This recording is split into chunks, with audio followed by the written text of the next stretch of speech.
Sage Wanderer here, and welcome to my van down by the river. And my busted phone. My phone's busted. So, yeah, the robe is back because it's cold this morning. It's hard to stay warm inside the van down by the river. So in the winter times, you see this black fuzzy robe because it's warm as a winter jacket, and I can wear it and it's comfortable. So, it's either that or I'm like in a ski coat. I don't know. I'd rather wear the warm fuzzy robe.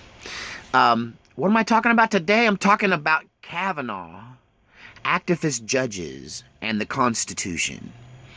So this has been a big fight. If you haven't heard the news, the FBI second investigation into the allegations against Judge Kavanaugh have been heard, and they basically reported back that there is no corroborating evidence for any of these accusations. So the vote will go ahead.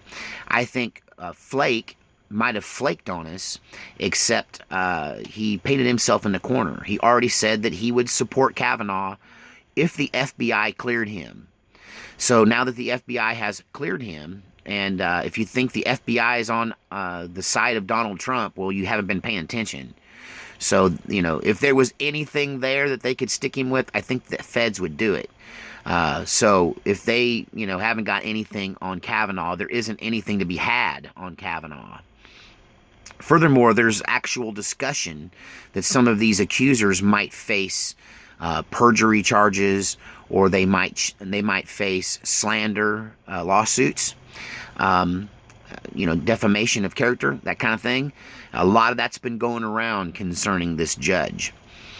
But now that we're through it, and I think the confirmation will be voted on today, or some say Saturday. By Saturday at the latest, it'll be voted on. And I believe Kavanaugh will be seated as Supreme Court Justice. But I will say this, as much of a circus as this has been, I do not believe that it was really that big a deal. I don't believe the stakes are as high as everyone thinks. You know why? Because I really, really, really, like ridiculously so for a guy that lives in a van down by the river, understand our founding fathers and the Constitution. And I don't think a lot of you understand how smart they were. That these guys, say what you will about them, throw them under the bus and I'll probably delete you. Because that's how strongly I feel about people like Thomas Jefferson, George Washington, and Benjamin Franklin. That these men were so educated and intelligent. I mean, just look at the things that Benjamin Franklin invented. Some say he might have been the actual author of the Declaration of Independence. He passed off a rough draft, some say. Well, he did. That's a fact, that he had a rough draft. He passed it off to Jefferson. Jefferson definitely borrowed heavily from it. If you want to know the level of education and intelligence of our founding fathers, you need to look no further than George Washington's personal writings, which can be found, and you can see this for yourself. See, in those days, a book was a rare thing and a precious thing, and seen as a gift from God. And so you could read a book, but essentially it would go in one ear and out the other, so to speak. And to enforce retention of the book, people, and also to enforce handwriting skills, students were often required to not just read a book, but copy it in longhand cursive that looks like calligraphy.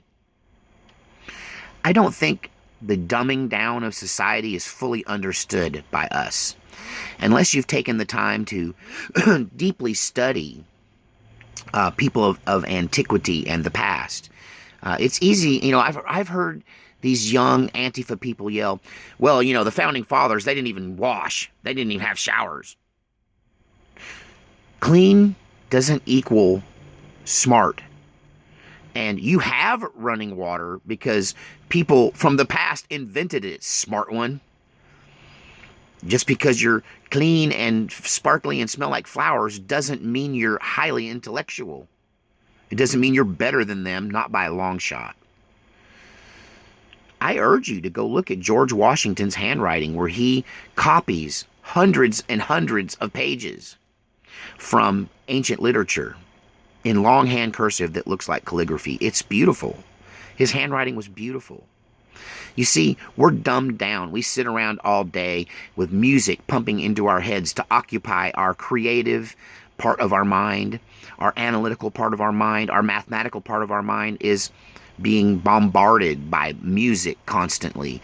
As a musician, I can tell you, you don't know how much music you're exposed to because you don't know you didn't realize it's playing. It's behind everything. It's not behind me. I'm just my voice. But so much of entertainment is all music-based. And we're bombarding ourselves constantly with meaningless chatter. That in antiquity, these men would spend hours in solitude and thought, surrounded by some of the greatest writings of mankind. Yeah, you're not as smart as you think you are. So I have faith in the Constitution of the United States because it was penned by highly intelligent and educated geniuses.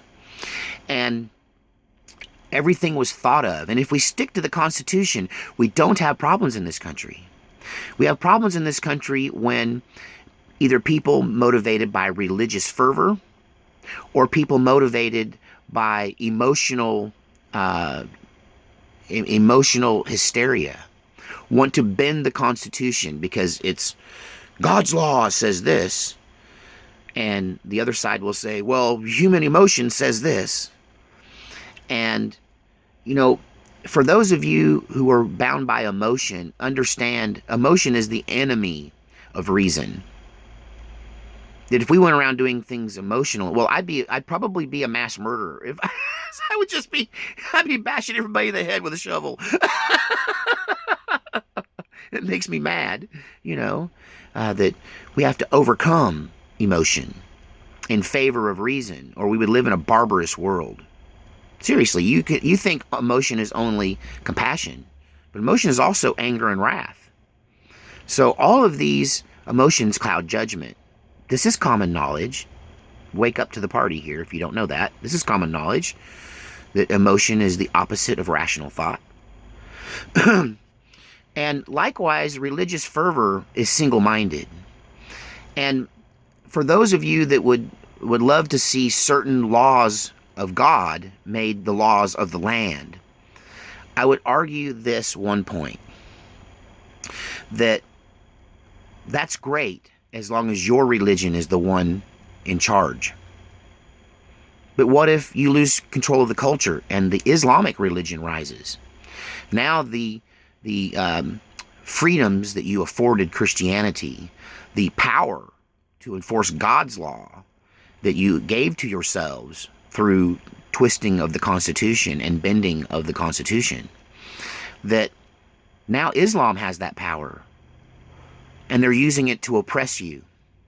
And this is how Sharia law could come to America, is if we Christians don't understand that there's the law of the land and God's law. God's law is a moral law of the heart, and the law of the land is a written law. And I don't know. Argue it out in the comments section if you like.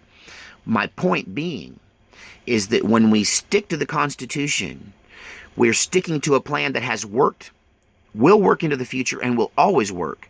And the only problem we have is when we violate it.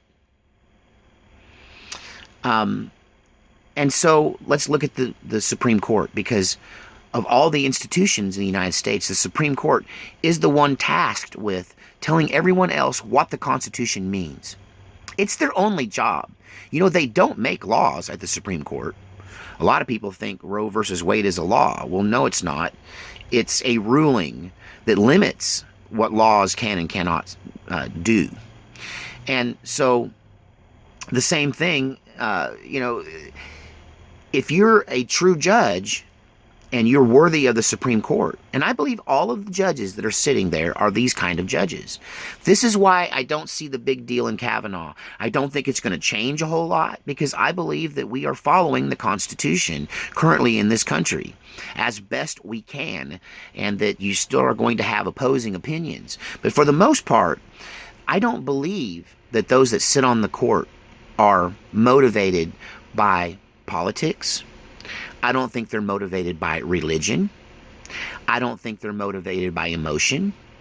I think they're motivated by their solemn duty to interpret correctly the Founding Fathers' intention in the framing of the United States Constitution and the Bill of Rights. That's a sacred duty. It almost transcends religion because it's not just a duty to God. It's not just an obligation to the Founding Fathers. It's a duty to your fellow Americans, your fellow citizens of this great land. That your decisions are to protect them from the powers of the state and to limit state authority and to set in place the personal rights, and not to set in place, but to protect and preserve the personal rights of each human being, each citizen of our great country. So I have faith that people like Ginsburg was only interpreting to the best of their conscience, the Constitution as they saw it. I feel the same way about Kavanaugh because there's a process to getting here, and you guys got to see a glimpse of how hard it is to get there. And I have faith in that system. They do make the right decisions when they are faced with them, as the Constitution would dictate. The language set forth were by men who understood the language. The language of the Constitution is pretty solid, and it's pretty hard to mess up. I believe one benefit that Kavanaugh will have on the court is I think that it will assure that the big concern is, what if a liberal activist judge got in there that was willing to bend the Constitution for their own political reasons? Another fear by the left is, what if a right-wing judge got in there and he didn't care about the Constitution and he tried to invoke God's law instead of the Constitution? I don't think Kavanaugh's that guy. I don't think you get to this point if you're that guy. That's why I don't see Roe versus Wade changing. I see the Second Amendment getting affirmed, but that would, if a liberal judge was in there, I think he would affirm the Second Amendment too, because the language in the Second Amendment is so clear. And if you're trying to make laws against open carry, you're just trying to violate the Constitution and the Second Amendment, because it's so obviously clear that we got a right to go around with weapons on us as citizens. It was one of the things we fought that war for in 1776. So what changes are going to happen because of Kavanaugh? Probably none. I mean, ultimately, if we're on track as a country, you can have judges come and go, and it really doesn't change or affect the direction of the country. You know what changes and affects the direction of the country? Local government, family life, the effects of the church. See, the church shouldn't be in politics. The church should be in the neighborhood. The church should be in the families. You know, good deeds aren't done on a national level.